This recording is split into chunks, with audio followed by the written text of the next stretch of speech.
Everyone, welcome back to my new vlog. कैसे हैं आप सभी? आई होप आप सभी अच्छे होंगे और मैं भी ठीक हूँ। तो फ्रेंड्स, ये वीडियो है मंडे के दिन का और सुबह का टाइम है। इस वक्त अभी सुबह के 6 बजे हुए हैं। तो मैं अभी जस्ट आई हूँ वॉक करके और यहाँ पर किचन में बच्चों के लिए टिफ़िन तैयार कर रही थी। तो यहाँ आज मैं बना रही हूँ बच्चों के लिए इडली मंचूरियन। और ये इडली कल बनाई थी मैंने संडे के दिन, तो इसका बैटर बचा हुआ था और बच्चों को इडली से ज़्यादा मंचूरियन पसंद है। तो बच्चों का था कि मम्मा सुबह ना टिफ़िन के लिए आप मंचूरियन बना करके दीजिएगा। तो वही जब मैं वॉक के लिए गई थी तो यहाँ पर ये जो इडली बैटर है ना, इसको मैं फ्रिज से बाहर निकाल करके गई थी, तो ये नॉर्मल हो गया है।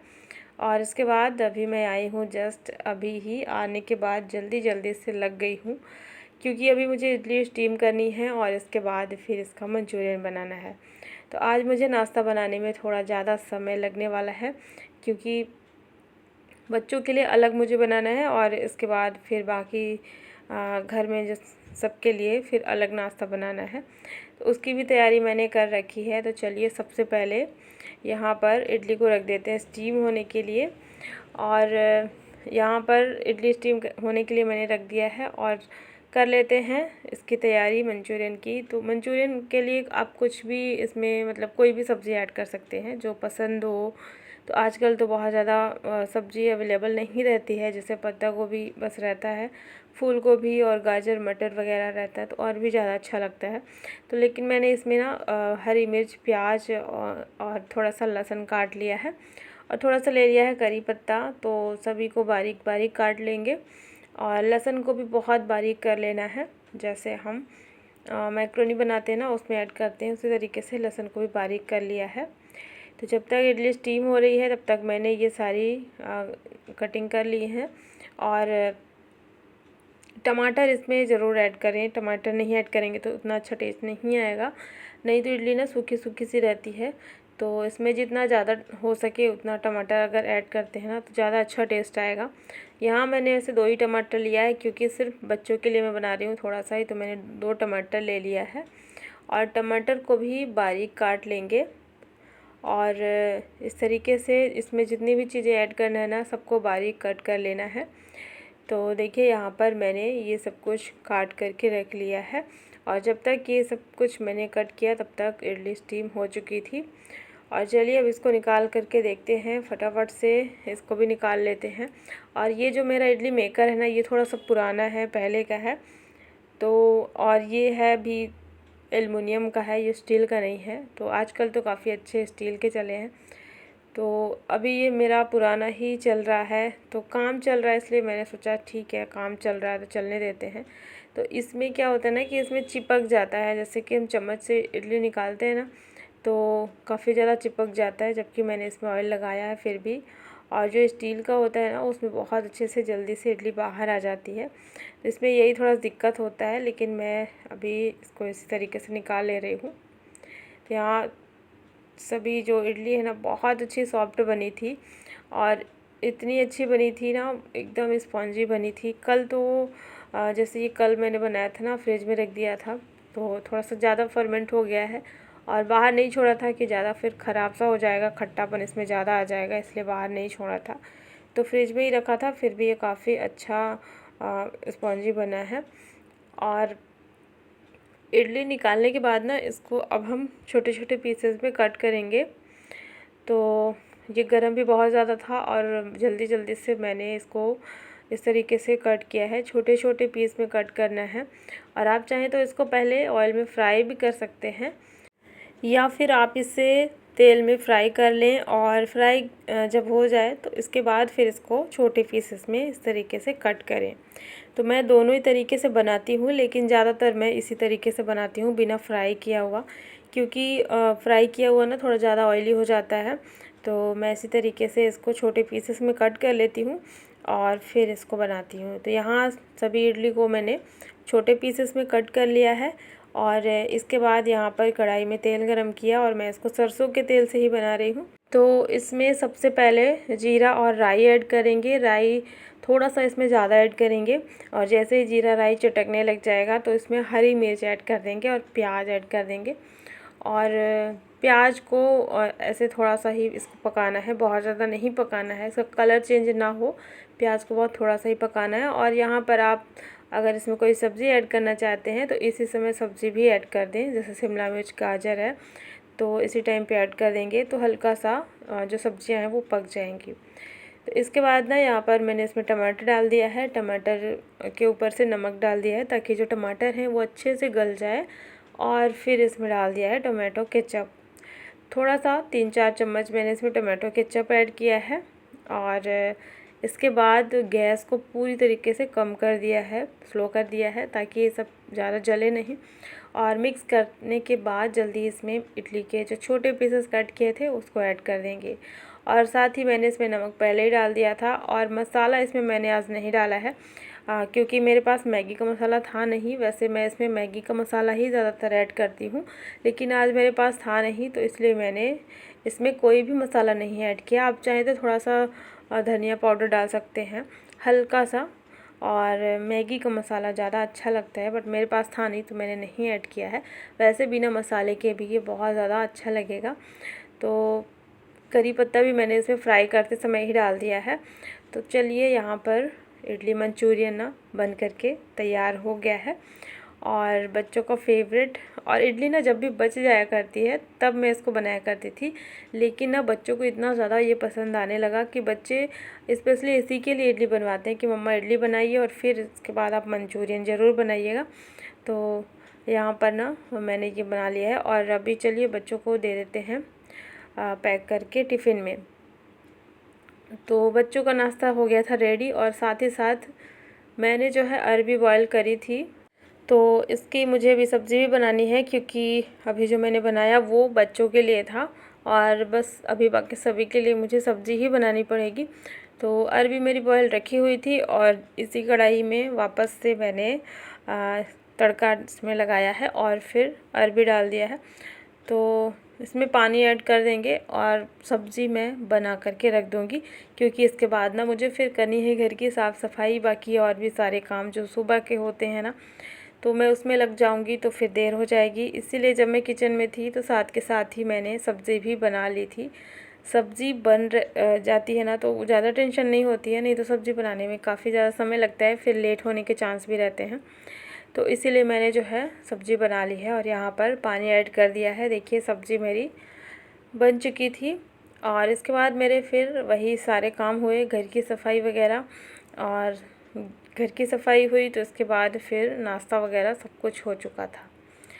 यहाँ पर मैं मिल रही हूँ 9 बजे सुबह के, बीच के सारे काम अभी हो चुके थे। नाश्ता बनाने के बाद से लेकर के नाश्ता करना और बाकी वही डेली के जो होते हैं। इसके बाद मैं मिल रही हूँ 9 बजे। तो 9 बजे यहाँ पर मैं आ गई थी किचन में, सारे बर्तनों को समेट करके ले आई हूँ और अब जो है सारे बर्तन साफ़ होंगे। इस समय ना थोड़ा सा ज़्यादा किचन में काम रहता है नाश्ते के बाद, और एक होता है रात के खाने के बाद। तो इस समय थोड़ा सा किचन में अच्छे से क्लीन करती हूँ क्योंकि बर्तनों का लगा रहता है ढेर। सुबह सुबह नाश्ता जब बनता है ना तो बर्तन काफ़ी ज़्यादा हो जाते हैं इकट्ठे, तो इसीलिए मैं यहाँ पर अभी आ गई हूँ सारे बर्तनों को साफ़ करने के लिए। बर्तन क्योंकि आज थोड़ा ज़्यादा ही हो रखे थे और गर्मी भी थोड़ा सा ज़्यादा लगने लगती है। 10 बजे के बाद ना किचन में ज़्यादा ही गर्मी लगने लगती है, तो इसीलिए मैं 10 बजे से पहले पहले ये सब काम मैं कर लेती हूँ क्योंकि इसके बाद फिर मुझे लंच बनाना होगा। तो फटाफट से किचन का जो काम है वो मैंने निपटा लिया है और फिर थोड़ा सा आ गई थी घर को समेटने के लिए क्योंकि ना बेड वगैरह सब ऐसे ही फैला हुआ था। जहाँ यहाँ पर सारे कपड़े वगैरह सब फैले हुए थे, तो कपड़ों को मैंने समेटा है और साथ ही साथ यहाँ थोड़ा सा ठीक कर देंगे तो अच्छा लगे, ताकि घर, क्योंकि घर बिखरा रहता है ना तो अच्छा नहीं लगता है, बहुत अजीब सा फील होता है ना। तो इसलिए मैं यहाँ पर आ गई थी, सारे कपड़े वगैरह सब मैं खड़ी कर लूँगी। और फिर मैंने बनाया था लंच। तो लंच मैंने सिंपल सा ही बनाया था और कुछ स्पेशल बनाया नहीं था, इसलिए मैंने नहीं शूट किया इसका वीडियो। तो यहाँ पर मुझे करनी थी किचन की क्लीनिंग अच्छे से, तो बढ़िया से विम लगा के अब मैं किचन को क्लीन करूँगी, क्योंकि कल मैंने इडली बनाई थी और फिर लंच में डोसा बनाया था। तो ये सारा जब कुछ बनता है ना तो काफ़ी ज़्यादा गंदा हो जाता है मेरा किचन। तो क्योंकि ऑयल काफ़ी ज़्यादा लग गया था गैस चूल्हा में, तो इसीलिए मैंने ना अच्छे से इसको अभी क्लीन किया है। तो वही विम लगा के अच्छे से मैं क्लीन कर लेती हूँ। सारा खाना पीना जो भी बचा हुआ था वो सब मैंने रख दिया है साइड में, और जितने बर्तन थे लंच के वो सब मैंने साफ़ कर लिए थे। इसके बाद जो है अब लास्ट काम मेरा यही था किचन को क्लीन करने का। और इस टाइम पे जो समय हो रहा था वो हो रहा था 3 साढ़े 3 बज गए थे, मतलब 3:30 तक मेरा ये सब काम होता है। काफ़ी लेट हो जाया करता है, जैसे बच्चे आए इसके बाद लंच हुआ, इसके बाद फिर लंच मैं सबसे लास्ट में करती हूँ, सबके खाना खाने के बाद में। तो इससे क्या होता है मेरा काम थोड़ा सा हो जाता है लेट, 3:30 या फिर 4 बज जाया करते हैं। कई बार तो ऐसा हुआ कि 4 बज जाते हैं जब मैं फ्री होती हूँ। तो सिर्फ 1 घंटे का टाइम होता है मेरे पास आराम करने का, 4 बजे से लेकर के 5 बजे। और 5 बजे जब हस्बैंड जाते हैं ऑफिस तो फिर मैं उठ जाती हूँ, और फिर से मेरे घर के काम इसी तरीके से चलते रहते हैं। मतलब सुबह से लेकर के शाम तक ना ऐसे ही काम चलता रहता है, तीनों टाइम, सुबह दोपहर शाम रात कहना चाहिए ना, पूरा टाइम ऐसे ही व्यस्तता रहती है कामों की। हर समय कुछ न कुछ एक नया काम रहता ही है। यहाँ मैंने जल्दी से किचन प्लेटफॉर्म को साफ़ कर लिया है, और धूप बहुत तेज़ हो रखी है, देख सकते हैं बाहर से ना धूप भी आ रही है। और आजकल धूप हो भी गई है, और मुझे इस टाइम पे किचन में बहुत गर्मी लगने लगती है, क्योंकि डायरेक्ट ना इस वाली विंडो में धूप पड़ती है। तो मैं जल्दी जल्दी से अपना ये काम निपटा लेती हूँ, और साथ ही साथ सिंक एरिया को भी मैंने क्लीन कर लिया है। तो यहाँ पर जो बैक साइड का इधर का टाइल्स लगा है ना, उस पर काफ़ी ज़्यादा छींटे पड़ जाते हैं ना, तो फिर निशान पड़ जाते हैं। तो इसीलिए मैंने उसको भी अच्छे से क्लीन कर लिया है। और इस टाइम तक ना घर के सभी लोग सो जाया करते हैं। आजकल बच्चे भी स्कूल से आते हैं तो सो जाते हैं, क्योंकि काफ़ी ज़्यादा थक जाते हैं। धूप इतनी तेज़ होती है ना कि बच्चे भी स्कूल से आते हैं, थक जाते हैं। तो जैसे ही सबका लंच होता है बच्चे थोड़ा बहुत टीवी देखते हैं, उसके बाद फिर सो जाते हैं। सीधा सब लोग 5 बजे उठेंगे। तो यहाँ पर देख सकते हैं अभी मेरा जो किचन है ना वो मैंने क्लीन कर लिया है, और पूरा किचन साफ़ सुथरा हो गया है। अब थोड़ा मुझे भी ठीक लग रहा है, क्योंकि किचन भी अगर गंदा रहता है ना तो मन नहीं लगता किसी भी चीज़ में, ऐसा लगता है कि कोई काम हुआ ही नहीं है। और चलिए अभी मैं शाम को मिल रही हूँ, यहाँ पर चाय बना रही थी, और अंधेरा हो ही गया था। इससे पहले मैं वॉक पे चली गई थी, और लगभग 7 बजे मैं आ गई थी। थोड़ी बहुत मैं कुछ तैयारियां कर ली थी सब्जी वब्जी काटने की, और बाकी अभी सारा काम मेरा बचा हुआ है। तो अभी इस समय ना मैं चाय बना रही थी, क्योंकि हस्बैंड आ गए थे ऑफिस से, तो मैं यहाँ पर अभी बना लेती हूँ चाय। और मैं जब वॉक से आई थी ना तो मेरे पैरों में बहुत ज़्यादा दर्द हो रहा था। पैर में मेरे कई बार ऐसा होता है ना कि दर्द काफ़ी ज़्यादा हो जाता है, जैसे कभी कभी कम रहता है, कभी ज़्यादा हो जाया करता है, और साथ ही साथ ना स्वेलिंग भी आ जाती है। तो मैं सोच रही थी पैरों की सिकाई करने के लिए, लेकिन थोड़ी देर अभी रुकूंगी, क्योंकि वॉक से आई हूँ। सबसे पहले सबको चाय बना करके दे देती हूँ, और इसके बाद फिर मैं बैठूँगी, और फिर मुझे रात का खाना बनाना है। तो खाना मैं बाद में बनाऊँगी, सबसे पहले अपना ध्यान दूंगी, मुझे जो काम करना है, पैरों की जो सिकाई करनी है।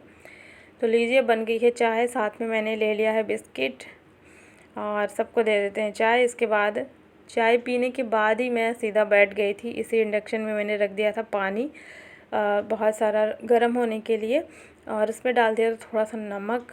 तो पानी जो है गर्म हो गया था, फिर मैंने इसमें थोड़ा सा और मिक्स कर लिया है, और बड़े से टब में पानी भर करके इसमें पैर डाल करके रखेंगे, और पैरों को डुबो करके रखेंगे गर्म पानी में। तो यहाँ पर मैं बैठ गई थी पैरों को सेकने के लिए। यहाँ जहाँ पे अभी मैं दिखा रही थी ना, तो काफ़ी ज़्यादा स्वेलिंग आने लगी थी, और जैसे जैसे स्वेलिंग आती है ना मुझे अंदर से थोड़ा अजीब सा फील होता है। तो इसीलिए मैं इसको सेक लेती हूँ, और जब भी सेकती हूँ ना थोड़ा मुझे आराम मिल जाता है, कई दिनों तक वैसे आराम रहता है। और पैरों में दर्द भी था काफ़ी ज़्यादा, जो दोनों पंजे हैं ना तो बहुत ज़्यादा इसमें दर्द भी हो रहा था। तो अगर मैं सिकाई नहीं करती ना तो फिर आगे का काम करना मुश्किल हो जाता। इसीलिए मैंने सोचा पहले मैं सिकाई कर लेती हूँ, इसके बाद ही फिर दूसरा काम करूँगी। तो कभी कभी मुझे हो जाती है ये वाली प्रॉब्लम, वैसे अक्सर तो नहीं होती लेकिन कभी कभी हो जाती है। और किचन में खड़े खड़े ना उसके बाद भी काफ़ी ज़्यादा पैरों में दर्द होता है। तो किचन में एक्चुअली काम रहता भी है बहुत, खड़े खड़े काम करना, फिर बर्तन वगैरह, तो इन चीज़ों में पैर में काफ़ी दर्द होने लगता है। तो इसीलिए मैंने सोचा कि मैं पैरों को अपने थोड़ा सा सेक लेती हूँ। तो यहाँ मैंने आधा घंटा पैरों को पानी में इस तरीके से डुबो करके रखा था। और सच बताऊँ, जब मैंने ये काम किया ना, इसके बाद मुझे बहुत अच्छा अंदर से फ़ील हो रहा था, काफ़ी हल्का लग रहा था। दर्द तो पंजे का पूरी तरीके से गायब ही हो गया था। स्वेलिंग तो थी, क्योंकि स्वेलिंग जो है ना धीरे धीरे करके जाती है, एक साथ नहीं जाती है। तो ये मेरा घरेलू वाला नुस्खा है। जब भी मेरे साथ ऐसी दिक्कत होती है ना तो मैं फिर यही काम करती हूँ। पैरों में दर्द रहता है, सूजन रहती है ना, तो फिर मैं ऐसे ही गर्म पानी से सेक लेती हूँ। तो आधे घंटे तक मैंने काम किया तो मुझे बहुत राहत मिली। थोड़ी देर के बाद फिर मैं आ गई थी किचन में।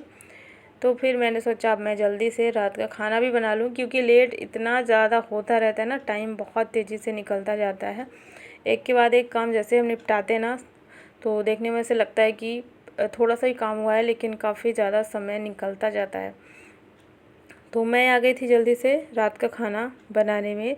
सब्ज़ी मैंने बना ली थी, रोटियां फिर बनाई थी, और जैसे जैसे थोड़ी सी रोटियां बनी सबको मैंने खाना दे दिया था। फटाफट फटाफट मेरे सारे काम एक के बाद इस तरीके से होते हैं।